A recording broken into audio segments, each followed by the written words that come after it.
by physically and spiritually as well, because the best way to torment someone is to punish them despite their innocence, right? Yeah, so right. Or maybe worse than that, to punish them because of their virtues. That's even better. And so that's intrinsic in the story as well. Christ bears up under that. He doesn't repudiate God, or doesn't repudiate his own essence. It's something like that. Then what is the example of that? Is the example of bearing up under that exceptional duress and maintaining a moral stance? Is that the example that redeems the world? Is it that if you do that in your own life, the world is de facto redeemed? It is that, but more, because if it's just that, then a Pelagian system would be true, that we just need a good, moral exemplar. It's something more. Well, it's a bit more than just metaphysical. merely good. I mean, it's superhuman, Right, what's being asked for. No, true, but it's something more metaphysical about it. It's a reworking of the way things are.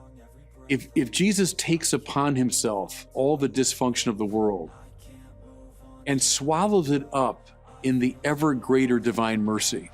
So it's Christ bearing all of our dysfunction, but transfiguring it in his great act of forgiveness and obedience to the Father. I think all of that coming together simultaneously is the sacrifice that's pleasing to the Father. In some ways, the word from the cross, Father, forgive them, they know not what they do, is the most important.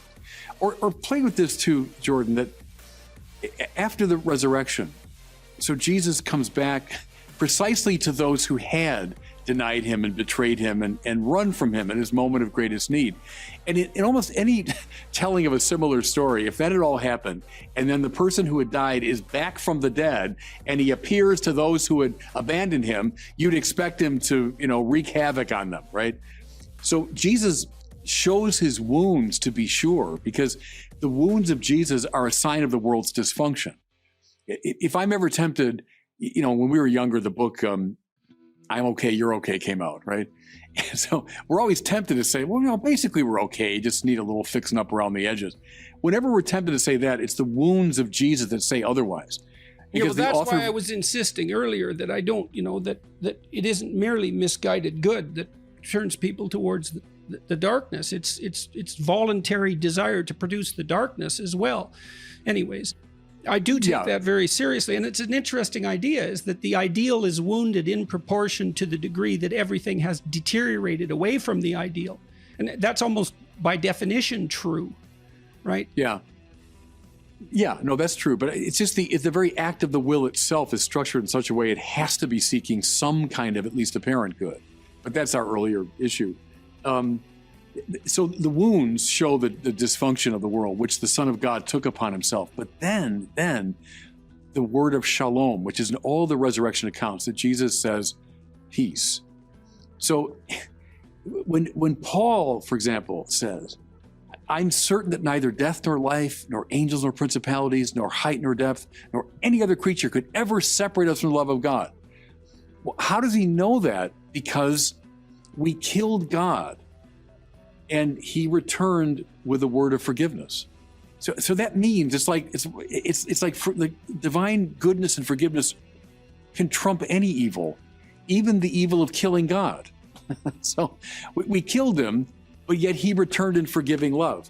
I think that's the moment when Christianity is born, in the dual sense of, yes, we killed him, look at the wounds, but he says shalom to us nevertheless. So that I can't run away from him.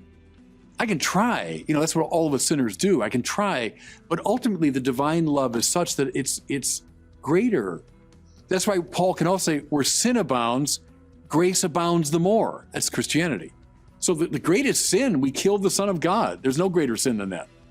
Where sin abounds, grace abounds the more. And see, all of that was made possible in a way by the great sacrifice of the cross, which is why it's a saving act.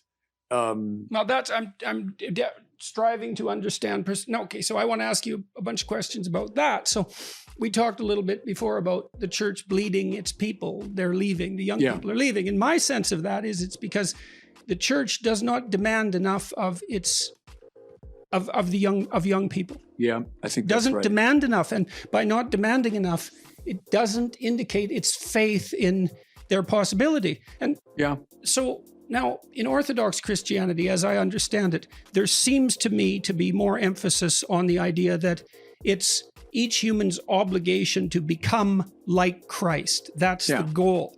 Well, that's that by definition, we could say, and we could speak psychologically about this as well, that means to become the ideal that's beyond rationality. Even that's what you're aiming at. That's what's hypothetically within your grasp. And it seems to me as well that that's what the Mass symbolizes, is that, and I'd be happy to have any objections to this, I would be happy to hear. The incorporation of the host is the embodiment, it's the incarnation of Christ within. That's what it's acting out. That's the idea. I mean, in some sense, it's the consumption of the saving element, but the saving element is actually a mode of being.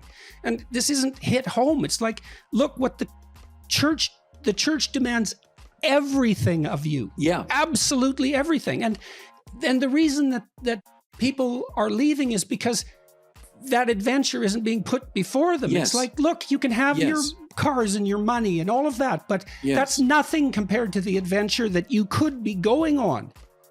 Yes, I wish you'd preach to our people, because I think you're absolutely right about that. The language we'd use is be a saint. That's the ordinary goal of every baptized person, is to be a saint. A saint means someone who's holy or utterly conformed to Christ. Now, press that. To be conformed to Christ means you're willing to go into the dysfunction of the world, to bear its pain, and to bear to it the ever greater divine mercy and love. Now fill in the blank. Francis of Assisi. Mother Teresa, maybe in our time, like when we were younger, if someone said, well, who's a living saint? We all would have said Mother Teresa. Well, what did she do? She went into the worst slum in the world. I've been there. And she bore the suffering of the world, literally picking up the dying and bearing their disease and bearing their psychological suffering. And she took on herself the wounds of Jesus. But then think of, like, the smile of Mother Teresa. She brought to that place the ever greater, more superabundant mercy of Christ. That's being a saint. And you're dead right. I think we're not sufficiently calling our people to that kind of heroic. I can tell you one thing I've experienced. This is really something to see. I spoke in about 150 cities sequentially, with a day or two in between, and to large audiences, 3,000 to 10,000 all the time, something like that.